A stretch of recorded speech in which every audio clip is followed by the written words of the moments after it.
তো মহিলাদের জন্য বিরাট সুখবর, এবার আপনিও কিন্তু লক্ষ্মীর ভান্ডার প্রকল্পে 1000 টাকার পরিবর্তে 2000 টাকা ও 1200 টাকার পরিবর্তে 2200 টাকা পেতে পারেন।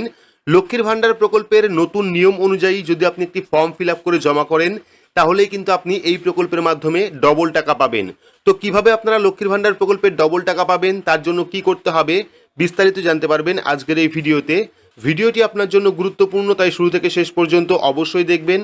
ভিডিওটি ভালো লাগলে লাইক করবেন, চ্যানেলটিকে সাবস্ক্রাইব করে পাশে রাখা বেল আইকনটি প্রেস করে নোটিফিকেশন অল করে রাখবেন, সবার সুবিধার্থে ভিডিওটি শেয়ার করবেন। তো চলুন শুরু করি। তো এখানে আপনারা দেখতে পাচ্ছেন কিভাবে পাবেন লক্ষ্মীর ভান্ডারে ডবল টাকা। তো বর্তমানে পশ্চিমবঙ্গের বিভিন্ন জনমুখী প্রকল্পের মধ্যে অন্যতম যে প্রকল্প, সেই প্রকল্পের নাম হলো লক্ষ্মীর ভান্ডার প্রকল্প। আর সময়ে সময়ে কিন্তু লক্ষ্মীর ভান্ডার প্রকল্পে নতুন নিয়ম যুক্ত করা হয়। ঠিক তেমনই একটি মাত্র ফর্ম ফিল আপের মাধ্যমেই কিন্তু আপনারা লক্ষ্মীর ভান্ডার প্রকল্পে ডবল টাকা পেতে পারেন। তো লক্ষ্মীর ভান্ডার প্রকল্পের নিয়ম অনুযায়ী যদি আপনার বয়স 25 থেকে 60 বছরের মধ্যে হয়, সেক্ষেত্রে কিন্তু আপনি এই প্রকল্পে আবেদন করলে প্রতি মাসে সাধারণ মহিলারা 1000 টাকা পায় এবং তপশিলি জাতি ও উপজাতির মহিলারা 1200 টাকা পেয়ে থাকেন। অর্থাৎ লক্ষ্মীর ভান্ডার প্রকল্পে আবেদন করতে গেলে কিন্তু আপনাকে অবশ্যই 25 থেকে 60 বছরের মধ্যে বয়স হতে হবে। কিন্তু মুখ্যমন্ত্রীর নতুন নির্দেশে আপনারা এই প্রকল্পেও ডবল টাকা পাবেন। তো কিভাবে পাবেন সেটা আমরা দেখব। তো মুখ্যমন্ত্রী মমতা বন্দ্যোপাধ্যায় আগেই ঘোষণা করেছেন এবার থেকে যারা বিধবা রয়েছেন তারা বিধবা ভাতার পাশাপাশি কিন্তু লক্ষ্মীর ভান্ডার প্রকল্পেও আবেদন করতে পারবে। যারা লক্ষ্মীর ভান্ডার এখনো পাননি, দুয়ারে সরকারে গিয়ে দরখাস্ত করুন। যারা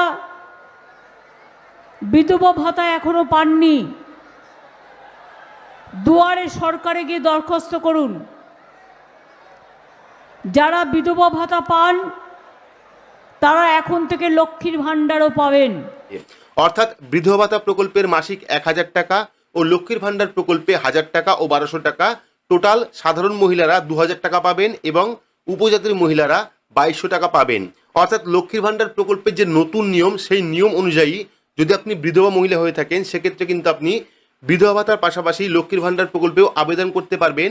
বা যদি আপনার লক্ষ্মীর ভান্ডার প্রকল্প থাকে এবং আপনি বিধবা হন, সেক্ষেত্রে কিন্তু লক্ষ্মীর ভান্ডার প্রকল্পের পাশাপাশি বিধবা ভাতা প্রকল্পে আবেদন করলে এই প্রকল্পের মাধ্যমে ডবল টাকা পাবেন। তো যারা বিধবা রয়েছেন বা বিধবা ভাতার টাকা পাচ্ছেন তারাও কিন্তু স্থানীয় ব্লক অফিস অথবা দুয়ারে সরকার ক্যাম্পে এই প্রকল্পের ফর্ম জমা করতে পারেন। বা চাইলে কিন্তু আপনারা যারা লক্ষ্মীর ভান্ডার প্রকল্পের টাকা পাচ্ছেন, যারা বিধবা মহিলা রয়েছেন তারাও কিন্তু লক্ষ্মীর ভান্ডার প্রকল্পের পাশাপাশি বিধবা ভাতা প্রকল্পেও আবেদন করতে পারেন। তো আশা করি বুঝতেই পারলেন যে কিভাবে আপনারা লক্ষ্মীর ভান্ডার প্রকল্পের মাধ্যমে ডবল টাকা পেতে পারেন। তো লক্ষ্মীর ভান্ডার প্রকল্পে যদি আপনার আবেদন করা থাকে এবং যদি আপনি বিধবা হয়ে থাকেন সেক্ষেত্রে কিন্তু আপনি বিধবা ভাতা প্রকল্পেও আবেদন করতে পারবেন। পাশাপাশি যদি আপনি বিধবা ভাতা পেয়ে থাকেন তাহলেও কিন্তু আপনি লক্ষ্মীর ভান্ডার প্রকল্পে আবেদন করতে পারবেন। সেক্ষেত্রে আপনি বিধবা ভাতা প্রকল্পের মাধ্যমে 1000 টাকা পাবেন এবং লক্ষ্মীর ভান্ডার প্রকল্পের মাধ্যমে 1000 টাকা অথবা 1200 টাকা পাবেন। সেই হিসাবে আপনি প্রতি মাসে কিন্তু 2000 টাকা ও 2200 টাকা এই লক্ষ্মীর ভান্ডার প্রকল্প ও বিধবা ভাতা প্রকল্প মিলিয়ে পাবেন। তো এই ছিল আজকের গুরুত্বপূর্ণ একটি আপডেটটি আপনাদের কেমন লাগলো অবশ্যই কমেন্ট বক্সে কমেন্ট করে জানাবেন। ভিডিওটি ভালো লাগলে লাইক করবেন, চ্যানেলটিকে সাবস্ক্রাইব করে পাশে রাখা বেল আইকনটি প্রেস করে নোটিফিকেশন অল করে রাখবেন, সবার সুবিধার্থে ভিডিওটি শেয়ার করবেন। তো আজকের মতো এইটুকুই, ধন্যবাদ।